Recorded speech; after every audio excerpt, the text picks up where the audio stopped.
This is the Bengal Dragon from Veer side. Make sure to hit that like, subscribe, and bell notification buttons, and also leave a comment in the comment section below. I have noticed that there's been a market increase in the number of views that I've gotten in the previous video, so thank you so much for that. I would sincerely appreciate, I already appreciate all the increased views, but I will also sincerely appreciate if you could also leave a comment. And thank you for the people who have already left a comment. And also sincerely appreciate if you could hit that like and subscribe button as well, as all your support really goes a very long way to helping keep motivated on making these videos. Right, so the first ODI has just concluded yesterday, or very, very early today, United States Standard Time, Eastern Time. And I followed most of this match on the radio commentary because I was actually in the gym, and then I had some of the work to do because I just got off work and I just got off a meeting with my academic advisor, so I had to unwind a little bit. So that's how I covered the match, through the Bengali commentary. And what I could make out from the match, and by the way, I did catch bits and pieces of the match later on as well when I was a bit more relaxed. I actually caught a bit of the live stream of the match as well. And also, I looked at the rest through highlights. So what I could see here is that, first of all, I predicted it right, that New Zealand, even without Kane Williamson and Ross Taylor, New Zealand are perhaps the most strongest side in the world right now, even more than India in India. The very simple reason is due to their pace bowling. Because New Zealand is a stronger pace bowling unit than India in India. Let me give you just a very quick example of the recent past. The last test played in New Zealand involved Pakistan, a team that is very well known for their pace bowling culture. And yet, even that side could not fare against New Zealand, even to a respectable degree. It was that one-sided, the contest. New Zealand was 600 something for 6 declared, and Pakistan, I believe, hardly made maybe less than 400, or maybe around 400 in both innings. Overcast conditions in the University Oval in Dunedin. Tom Latham, congratulations to him for his 100th ODI, and Henry Nicholls as well for his 50th ODI. Elected to field first, and Tamim Iqbal said he would have done the same. However, we got off to a pretty good start. In fact, the first 11 runs, there were a pretty good start. It started with a 6 and a 4, and after that, the havoc started. Trent Boult, who I actually feel is an underrated bowler, because when you talk about the greats of modern day bowling, people don't talk about Trent Boult for some reason. Trent Boult showed his class once again, and I just looked him up.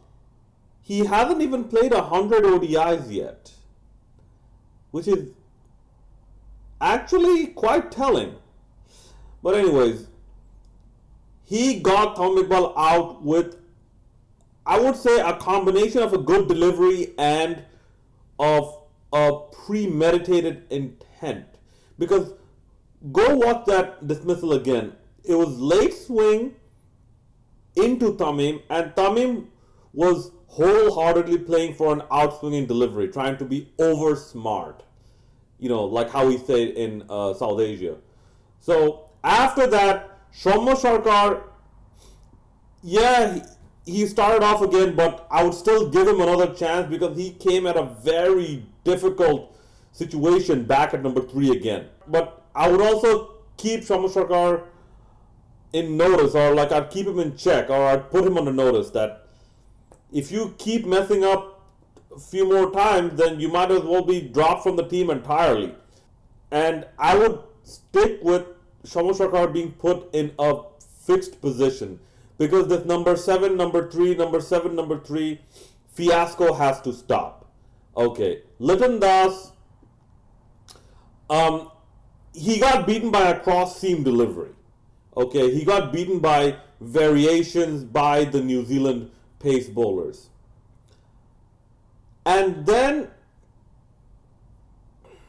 you had people like Mushfiqur Rahim, Mohammad Mitten got out unluckily, and the rest. Mahmudullah put up a good fight, but in the end, also, he actually got a little bit unlucky as well, because the fielder took a very good catch. And this is what I mean as the real world champions.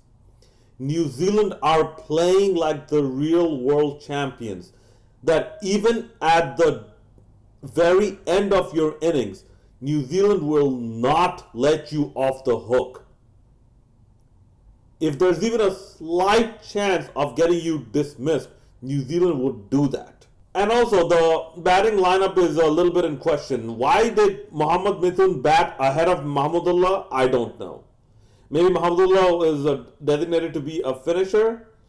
Then why did Sheikh Mehdi... Really? You want to play a debutant before people who didn't debut? Debutant ahead of people who are actually still in the side.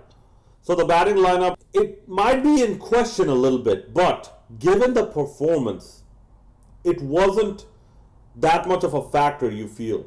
And in the end, a total of 131 is nothing for the bowlers to defend, but still, it does not mean that the bowling would be completely slackened. And here's where I come to Mustafizur Rahman. And look at this pace lineup. Your senior most bowler is Mustafizur Rahman. When you have Rubal Hussain in the side, your senior most bowler is Mustafizur Rahman.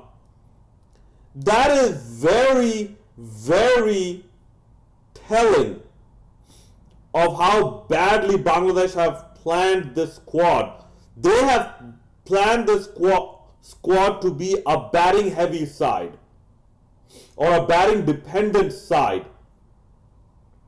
Because you have Mustafizur Rahman, you had Hassan Mahmood, you had Taskin. Okay, I would say Mustafizur Rahman ahead of Taskin Ahmed, because Mustafizur Rahman played more. I believe he's been more prominent compared to Taskin Ahmed. Taskin Ahmed was actually out, for a while. So that's why I say seniority-wise Mustafizur Rahman. But hats off to Taskin Ahmed. He actually bowled with some respectable dignity, and at least had a somewhat of a performance that was not completely embarrassing. So that was good to see. And Bangladesh did not have a total to defend, and in less than 22 overs it was done and dusted. And Hassan Mahmood, he just started. He needs some guidance. Mustafizur Rahman is not mature enough to give him the guidance. Here's what I think Bangladesh should have at least tried with Rubal Hussain, so that this 131, at least it would have been covered in maybe 27, 28 overs. It's not like there was any defending this total, but at least it would have saved us a bit more of the humiliation. If you had someone like Rubal Hussain reeling Hassan Mahmood in. Okay, but let's get back to Bangladesh's batting. 185 dot balls out of 261 deliveries played. 185 dot balls. This is why I posted on that Facebook page, Bangladesh Cricket Rise of the Tigers, that Bangladeshi batsmen need to learn how to play contemporary cricket. You cannot have 185 dot balls in an ODI game because this is not 2003, 2004 anymore. This is 2021, where even the good deliveries get scored off of. So Bangladesh are playing with an antiquated mindset, and that cannot do against a team like the real world champions New Zealand in their home side, in their home turf. This is something that I think it really hurt Tamim Iqbal's pride when he said in the press conference that, or he said in the post-match presentation, that they pride themselves as a batting side, or they pride themselves in their batting.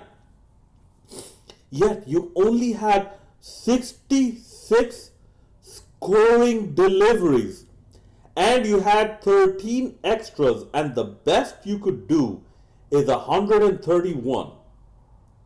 That should tell you something about how miserably Bangladesh have failed. But I mentioned before in the preview that this is going to be a very difficult task for Bangladesh, because Bangladesh are going into perhaps the most difficult scenario to prove themselves in.